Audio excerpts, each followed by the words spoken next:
हं. सनातन शास्त्र या आपल्या पॉडकास्टमध्ये सर्व श्रोत्यांचं खूप खूप स्वागत आहे. आज आपल्याकडे म्हणजे आजची आपली जी सखोल चर्चा असणार आहे ना, ती एका अतिशय कुतूहल निर्माण करणाऱ्या विषयावर आहे. हो. आणि मला वाटतं हा विषय असा आहे जो जो आपल्यापैकी प्रत्येकाच्या कुठेतरी जवळचा आहे. म्हणजे कसं आहे, आपण अनेकदा बघतो की एखाद्या व्यक्तीच्या राशी कुंडलीत प्रचंड यश आणि सुखसंपत्ती लिहिलेली असते. अगदी बरोबर. पण पण प्रत्यक्ष आयुष्यात बघायला गेलं तर मात्र त्या व्यक्तीला सतत कुठल्या ना कुठल्या गोष्टीसाठी संघर्ष करावा लागतो. बरोबर.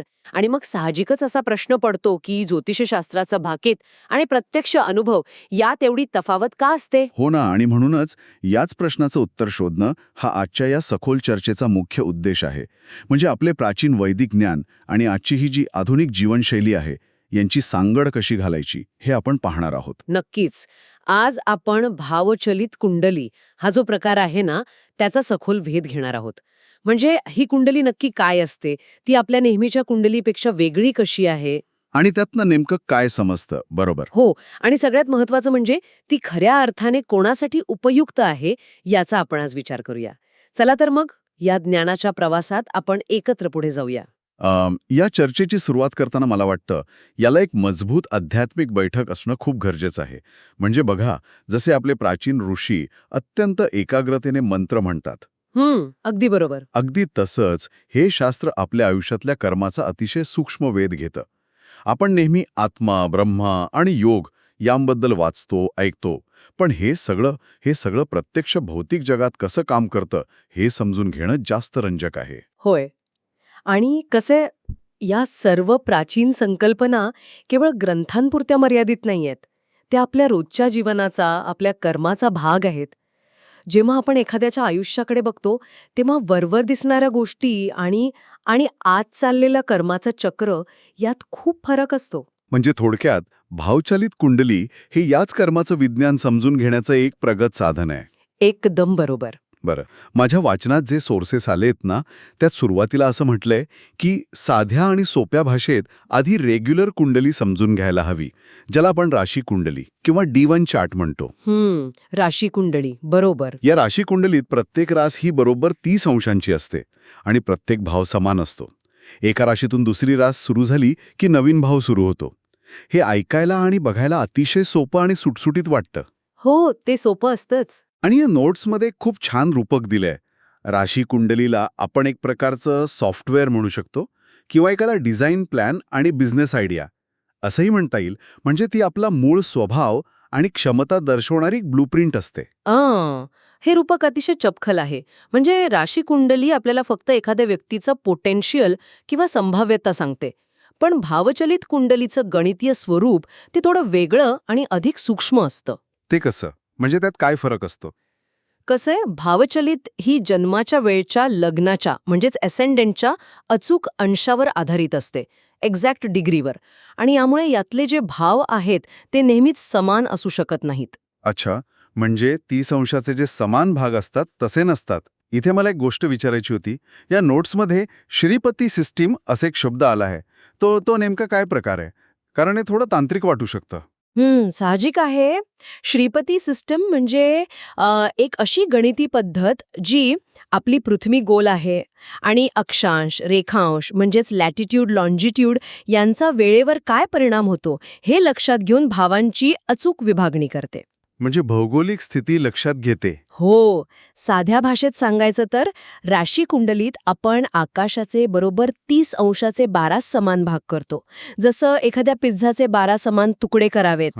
बरोबर. पण प्रत्यक्ष अवकाशात आपण पृथ्वीवर ज्या ठिकाणी जन्म घेतो तिथून आकाशाकडे पाहताना हे तुकडे नेहमीच समान नसतात. काही भाव 30 अंशापेक्षा मोठे असू शकतात, तर काही खूप लहान. या वास्तवावर आधारित जे क्लिष्ट गणित मांडलं जातं त्याला श्रीपती पद्धत म्हणतात. क्या बात आहे. म्हणजे हे फक्त कागदावरचं गणित नाही, तर प्रत्यक्ष भौगोलिक स्थितीशी जोडलेलं आहे. इथेच या सोर्सेसमधला एक सर्वात महत्वाचा नियम येतो जो मला खूपच रंजक वाटला. कोणतं? की भावचलित कुंडलीत ग्रह आपली दास कधीच बदलत नाहीत. ते फक्त आपला भाव बदलतात. म्हणजे ग्रहाचा मूळ स्वभाव तोच राहतो, पण तो ज्या क्षेत्रात काम करणार आहे ते क्षेत्र बदलतं. हो. आणि हाच तो तांत्रिक फरक आहे जो संपूर्ण फलिताचा अर्थ बदलून टाकतो. आपण मगाशी जे रूपक वापरलं ना त्याच्याच आधारे सांगायचं तर राशी कुंडली जर एखादी स्क्रिप्ट असेल तर भावचलित कुंडली म्हणजे प्रत्यक्ष स्टेज परफॉर्मन्स आहे. वा, म्हणजे स्क्रिप्ट आणि परफॉर्मन्स. हो ना. एका नाटकाच्या स्क्रिप्टमध्ये एखादं पात्र खूप शांत आणि संयमी वाटू शकतं, पण प्रत्यक्ष मंचावर जेव्हा लाईट्स आणि म्युझिक सुरू होतं तेव्हा त्या पात्राचं सादरीकरण पूर्णपणे वेगळं असू शकतं. किंवा दुसऱ्या उदाहरणाशी जोडायचं झालं तर राशी कुंडली जर बिझनेस आयडिया असेल तर भावचलित म्हणजे मार्केट एक्झिक्युशन आणि हार्डवेअर इन्स्टॉलेशन आहे. अगदी तसंच. आयडिया कितीही चांगली असली तरी मार्केटमध्ये ती कशी काम करते. किंवा सॉफ्टवेअर कितीही भारी असलं तरी हार्डवेअर सपोर्ट करतं की नाही यावरच शेवटी यश अवलंबून असतं. बरोबर. हे अधिक स्पष्ट करण्यासाठी आपण एक साधं गणितीय उदाहरण घेऊया. समजा एखाद्या व्यक्तीचं लग्न किंवा असेंडेंट वृश्चिक राशीत 18 अंशावर आहे. 18 अंश. आता राशी कुंडलीत पहिला भाव 0 अंशापासून सुरू झालेला दिसेल. पण भावचलित कुंडलीत पहिला भाव 0 अंशापासून नाही तर थेट 18 अंशापासून सुरू होतो. अच्छा, म्हणजे ते पूर्ण चक्रच थोडं पुढे सरकतं. होय. आणि यामुळे काय होतं, समजा मंगळ हा ग्रह वृश्चिक राशीत 2 अंशावर आहे. राशी कुंडलीत तो पहिल्याच भावात दिसेल, पण भावचलितचं गणित लावल्यावर तोच मंगळ 12व्या भावात गेलेला असू शकतो. बापरे, रास तीच राहिली, वृश्चिकच राहिली. पण भाव बदलला आणि यामुळे त्या ग्रहाचं मिळणारं फळ आणि त्याचा आयुष्यावरील परिणाम पूर्णपणे बदलून जातो. हे खरोखरच चक्रावून टाकणार आहे. पण मग इथे एक महत्वाचा प्रश्न उभा राहतो जो मला या नोट्स वाचताना सतत पडत होता. या तांत्रिक फरकाचा प्रत्यक्ष आयुष्यात काय परिणाम होतो? भावचलितमुळे एखाद्याचं नशीब खरोखरच बदलतं का?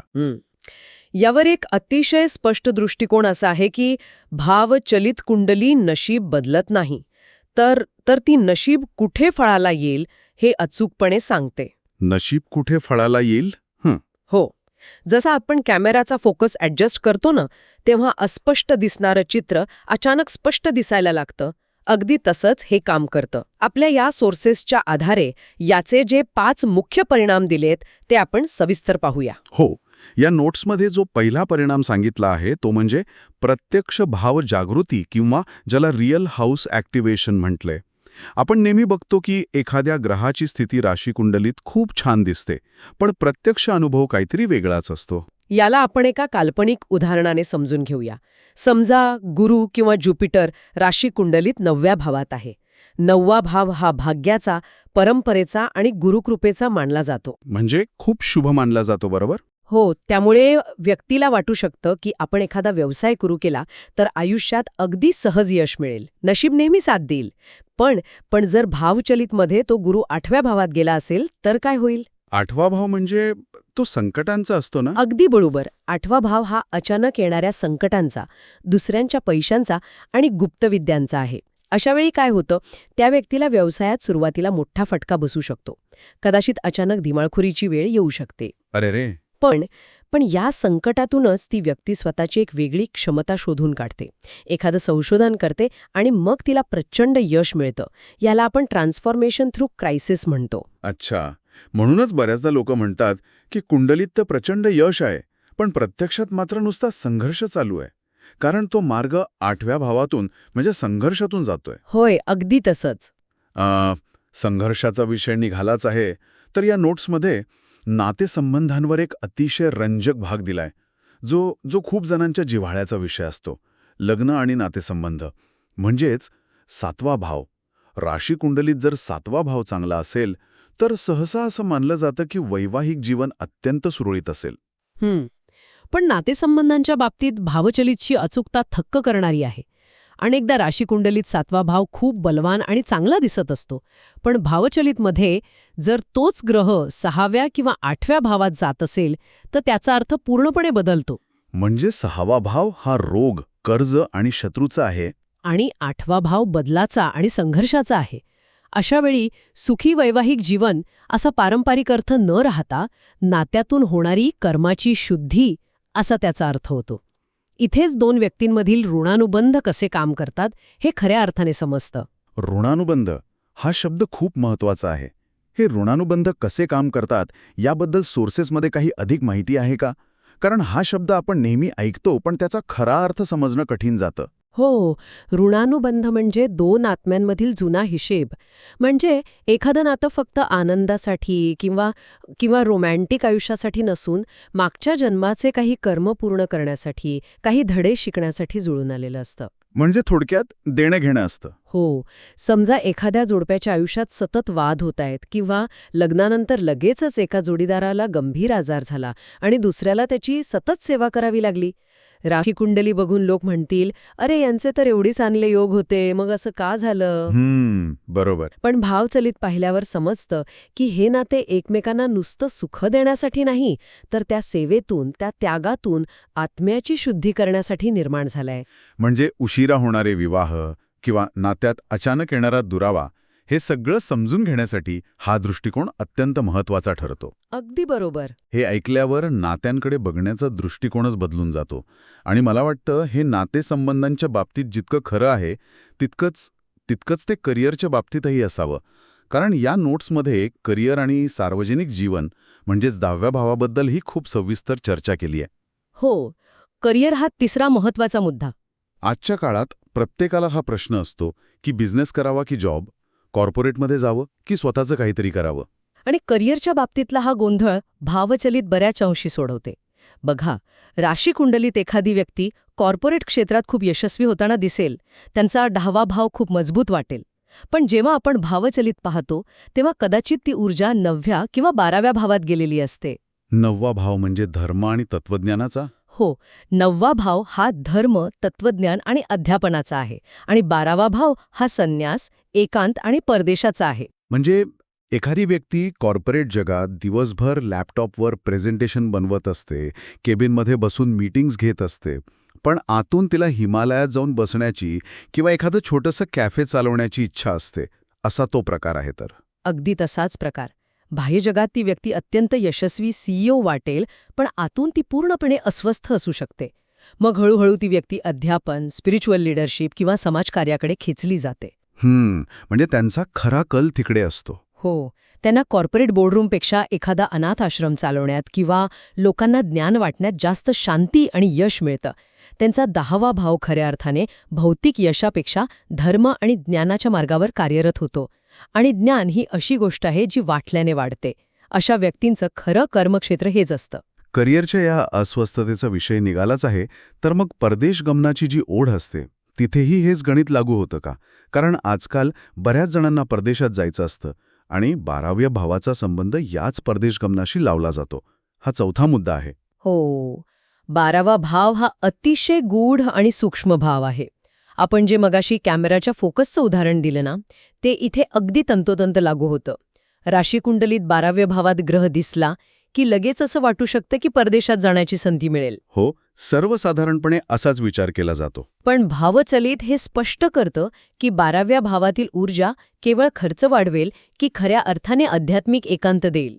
समजा परदेशवारी घडली तरी तो एकांत स्वतः निवडलेला असेल की परिस्थितीमुळे लादलेला असेल. म्हणजे परदेशात जाऊन भरपूर पैसे कमावणं हा एक भाग झाला, पण तिथे गेल्यावर येणारा एकटेपणा हा दुसरा भाग आहे, असंच ना? अगदी बरोबर. एखादी व्यक्ती अमेरिकेत किंवा युरोपमध्ये जाऊन डॉलरमध्ये किंवा पाऊंडमध्ये प्रचंड पैसा कमवेल. बाह्य जगासाठी ती सक्सेसफुल असेल. पण भावचलितमध्ये जर तिथे पापग्रह असतील तर तिला सतत एकाकीपणा, मानसिक ताण आणि मायदेशाची ओढ सहन करावी लागेल. हा एकांत लादलेला असतो. आणि या उलट आध्यात्मिक मार्गावर चालणाऱ्यांसाठी हाच भाव मोक्षाची दिशा ठरवतो. ते स्वतःहून, जगापासून दूर जाऊन एकांतात साधनेचा मार्ग निवडतात. या सर्व उदाहरणांवरून एक गोष्ट खूप स्पष्ट होते आणि ती म्हणजे बऱ्याचदा भाकीत का चुकतं, जो आपला 5वा मुद्दा आहे. लोक आशेने जातात, ते काहीतरी ऐकतात, पण प्रत्यक्षात तसं घडत नाही. त्याचं मुख्य कारण हेच आहे की जेव्हा फक्त राशीकुंडली वाचली जाते तेव्हा फक्त संभाव्यता किंवा प्रॉमिस पाहिलं जातं. पण घटना प्रत्यक्षात कधी आणि कशी घडेल हे भावचलित अचूक दाखवतं. लेन्स योग्य जागी नसेल तर चित्र अंधुकच दिसणार. म्हणजे राशीकुंडली जर बीज असेल तर ते बीज कोणत्या जमिनीत आणि कोणत्या हंगामात रुजेल हे भावचलित सांगते. अगदी अचूक. तर मग या सगळ्या क्लिष्ट गणितामुळे असा प्रश्न पडतो की प्रत्येकाने आपली भावचलित कुंडली पाहायलाच हवी का? सर्वसामान्यांसाठी हे आवश्यक आहे का? खरं सांगायचं तर नाही. हे ऐकायला थोडं विचित्र वाटेल, पण पण सर्वांसाठी हे आवश्यक नाही. अच्छा.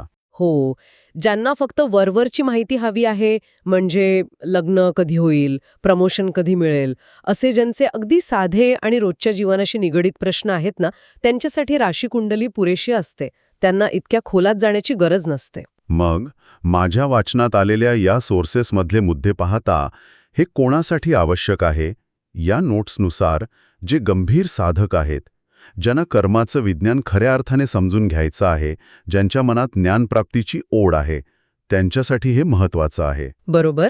आणि दुसरं म्हणजे ज्यांच्या आयुष्यातील घडणाऱ्या घटना आणि त्यांच्या कुंडलीचं केले गेलेलं भाकीत यात खूप मोठी तफावत आहे, अशा लोकांसाठी. हो ना, कुंडलीत सर्व राजयोग आहेत, पण खिशात मात्र छदाम नाही, अशी ज्यांची अवस्था आहे त्यांनी भावचलित नक्की पाहावी.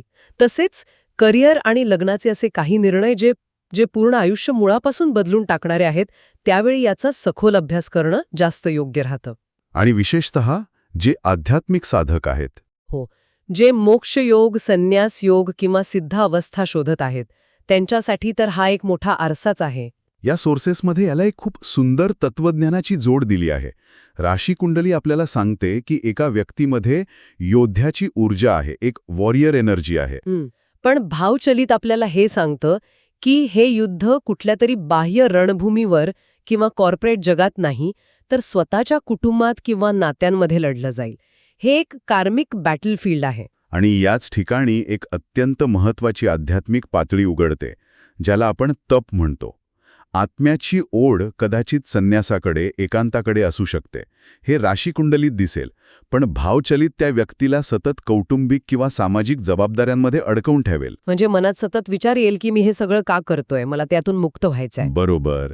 आणि या दोन गोष्टींमधला जो ताण आहे, ती जी ओढाताण आहे, तेच खऱ्या अर्थाने तप आहे. कर्माची फळं कशी मिळतात यासाठी या नोट्समध्ये बागेचं एक रूपक दिलं आहे. ते खूपच समर्पक वाटतं. हो, कर्माला आपण एका बागेसारखं समजू शकतो. जसं आपण बागेत एखादं बी पेरतो, ती बी म्हणजे राशीकुंडली आहे. त्या बीजामध्ये एक मोठा वृक्ष होण्याची क्षमता नक्कीच आहे. पण ती बी कुठल्या मातीत पेरली गेली आहे, तिला किती ऊन मिळतंय, किती पाणी मिळतंय आणि तिथे आजूबाजूला किती तण उगवलं आहे, हे सर्व भावचलित ठरवतं. तेच तप आहे आणि हेच तप प्रारब्ध घडवतं. ही चर्चा खरोखरच खूप खोलवर जाणारी आणि अनेक गोष्टींचा नव्याने विचार करायला लावणारी आहे. एका ओळीत जर या संपूर्ण चर्चेचा, या नोट्सचा सारांश सांगायचा झाला तर असं म्हणता येईल, राशी कुंडली आपल्याला सांगते मी कोण आहे, पण भावचलित कुंडली सांगते आयुष्य माझी परीक्षा कुठे घेणार आहे. हे सूत्र प्रत्येकाने लक्षात ठेवण्यासारखं आहे. अतिशय सुंदर आणि समर्पक सारांश. जाता जाता ऐकणाऱ्यांसाठी एक नवीन आणि विचार करायला लावणारा प्रश्न सोडून जाऊया. कोणता प्रश्न? जर भावचलित कुंडली हे आपल्या कर्माचं रणांगण ठरवत असेल, तर आपली स्वतंत्र इच्छा किंवा ज्याला आपण फ्री विल म्हणतो, ती नेमकी कुठे असते? खूपच गहन प्रश्न आहे. आपण युद्ध कुठे लढतो यात ती आहे, की परिस्थितीने दिलेल्या रणांगणावर आपण युद्ध कसे लढतो यात आहे? यावर नक्की विचार करावा, कारण परिस्थिती कदाचित आपल्या हातात नसेल, पण त्याला दिला जाणारा प्रतिसाद नेहमीच आपल्या हातात असतो. क्या बात आहे. या प्रश्नावर नक्कीच खूप काही मंथन होऊ शकतं. बऱ्याचदा असा प्रश्न पडतो की आपल्याही आयुष्यात असाच राशीकुंडली विरुद्ध प्रत्यक्ष अनुभव असा संघर्ष आहे का? या रणांगणावर लढताना आपण कोणता दृष्टिकोन स्वीकारतो हे महत्त्वाचं आहे. नक्कीच. आजची ही सखोल चर्चा कशी वाटली? आयुष्यातील कर्माचे असे काही रंजक अनुभव असतील तर आम्हाला कमेंट करून नक्की सांगा. वैदिक ज्ञानाला अशाच प्रकारे आधुनिक दृष्टिकोनातून आणि अत्यंत सोप्या भाषेत समजून घेण्यासाठी सनातन शास्त्राच्या या प्रवासात सहभागी व्हा. या माहितीपूर्ण सखोल चर्चेला लाईक करा, मित्रपरिवारासोबत शेअर करा आणि सबस्क्राईब करायला विसरू नका, जेणेकरून आपण असेच नवनवीन विषय एकत्र एक्सप्लोअर करू शकू. पुन्हा भेटूया अशाच एका रंजक आणि ज्ञानवर्धक सखोल चर्चेत. तोपर्यंत पाहत रहा आणि ऐकत रहा.